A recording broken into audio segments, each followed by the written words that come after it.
जंगल में एक निहायत ही भूला भाला भालू रहता था जिसका नाम भूला था। भूला बचपन ही से दूसरे जानवरों से कुछ अलग था।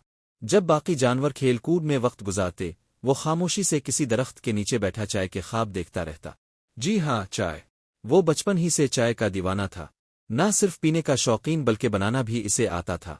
इसके हाथ की चाय पीकर जंगल के जानवर उंगलियां चाटते रह जाते। एक दिन जब भूला जंगल के किनारे बैठा चाय पी रहा था, इसके ज़हन में एक अजीब सा ख्याल आया। क्यों ना एक चाय की दुकान खोली जाए। पहले तो वो खुद ही अपने ख्याल पर हंस पड़ा, लेकिन फिर सोचने लगा कि अगर इसकी चाय इतनी मशहूर है तो दुकान खोलने में क्या हर्ज है। अगले ही दिन भूला ने काम शुरू कर दिया। जंगल के बीच एक छोटा सा टेंट लगाया, लकड़ी की एक मेज और 2-3 पुरानी कुर्सियां रखे और एक तख्ती पर रंग बरंगे फूल बनाकर लिख दिया, भालू की चाय की दुकान। पहले दिन कोई गाहक ना आया। सिर्फ एक नियोला आया जो महज भालू की चीनी चुराने आया था। लेकिन भूला मायूस ना हुआ। दूसरे दिन जब इसने चाय बनाई तो इसकी खुशबू दूर दूर तक फैल गई। लूमड़ी जो बहुत शौकीन मिजाज थी, खुशबू के पीछे पीछे चली आई। भालू ने इसको बड़ी इज्जत से बिठाया और गर्म गर्म चाय का प्याला पेश किया। लूमड़ी ने चाय का पहला घूंट लिया और इसकी आंखें खिलगज, अरे वाह, ये तो लाजवाब है। इसने झट से अपनी चाय खत्म की और बोली, मैं तो सबको बतंगी। अगले दिन जंगल की आधी आबादी चाय पीने चली आई। हाथी, जराफा, बंदर, हिरन सब अपनी लंबी कतारों में खड़े थे। भालू हाँफता कांपता चाय बना रहा था, लेकिन इसके चेहरे पर मुस्कुराहट थी।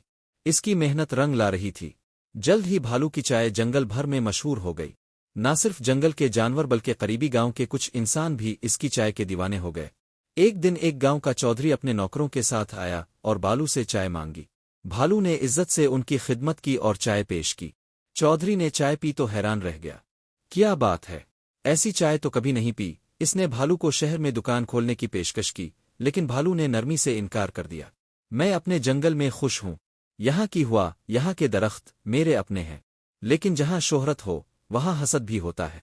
बंदर जो खुद को जंगल का सबसे चालाक जानवर समझता था, भालू की शोहरत से जलने लगा। इसने सोचा कि अगर भालू की चाय खत्म हो जाए तो सब दोबारा इसकी तरफ मुतवज्जे हो जाएंगे। इसने एक चालाकी से भालू की दुकान में रात को घुसकर चीनी और चाय की पत्ती चरा ली। सुबह जब भालू ने चाय बनाने की कोशिश की तो चीनी और पत्ती गायब पाई। वो परेशान हो गया, मगर इसने हार ना मानी। इसने जंगल में खुद उगने वाली जड़ी बूटियों से नई चाय तैयार की। जब जानवरों ने ये चाय पी तो पहले तो उन्हें अजीब सी लगी, लेकिन कुछ ही लम्हों बाद वो सब खुश हो गए। नई चाय ने उन्हें ताजगी और तानाई बख्श दी। इसी दिन लूमड़ी ने चुपके से बंदर को भालू की दुकान से चोरी करते देख लिया था। इसने तमाम जंगल वालों को जमा किया और बंदर का पर्दाफाश कर दिया। सब जानवरों ने मिलकर बंदर को सबक सिखाया। बंदर ने मुआफी मांगी और भालू से कहा, मुझे मुआफ कर दो, मैं सिर्फ जल गया था। भालू ने दिल बड़ा किया और बंदर को मुआफ कर दिया, बल्कि इसे दुकान में मदद करने की इजाजत दे दी। अब बंदर भालू के साथ मिलकर चाय बनाता और ग्राहकों की खिदमत करता। दिन गुजरते गए। भालू की दुकान न सिर्फ जंगल की पहचान बनी बल्कि एक तरबियतगाह भी। वहां आने वाले जानवर चाय के साथ साथ खुश इखलाकी, ताउन और मेहनत की कदर सीखते। भालू ने एक तख्ती दुकान के बाहर लगा दी, यहाँ सिर्फ चाय नहीं मोहब्बत भी मिलती है। फिर एक दिन जंगल में सालाना मेला लगा। सब जानवर अपनी अपनी चीजें बेचने आए। किसी ने मिठाइयाँ लाईं, किसी ने खिलौने, मगर सबसे बड़ी भीड़ भालू की चाय की दुकान पर लगी। भालू ने बंदर, नियोला, लूमड़ी और यहाँ तक के हाथी को भी चाय बनाने में लगा दिया।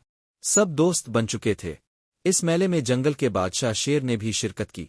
जब इसने भालू की चाय पी तो इसने तालियां बजाईं, वाह भालू, तुमने तो कमाल कर दिया। तुम्हारी चाय ने मेरा दिल जीत लिया। आज से तुम जंगल के चाय राजा हो। तमाम जानवरों ने तालियां बजाईं और भालू को मुबारकबाद दी। भूला भालू जो बचपन में चाय के ख्वाब देखता था, आज ख्वाबों से भी बढ़कर कामयाबी हासिल कर चुका था। अब भालू की चाय की दुकान सिर्फ एक दुकान नहीं रही थी, बल्कि वो एक मिसाल बन चुकी थी कि सच्चाई, मेहनत और खुलूस हो तो कोई भी ख्वाब पूरा हो सकता है। जंगल में अब हर कोई कहता, अगर चाय पीनी हो तो भालू के पास चल लो।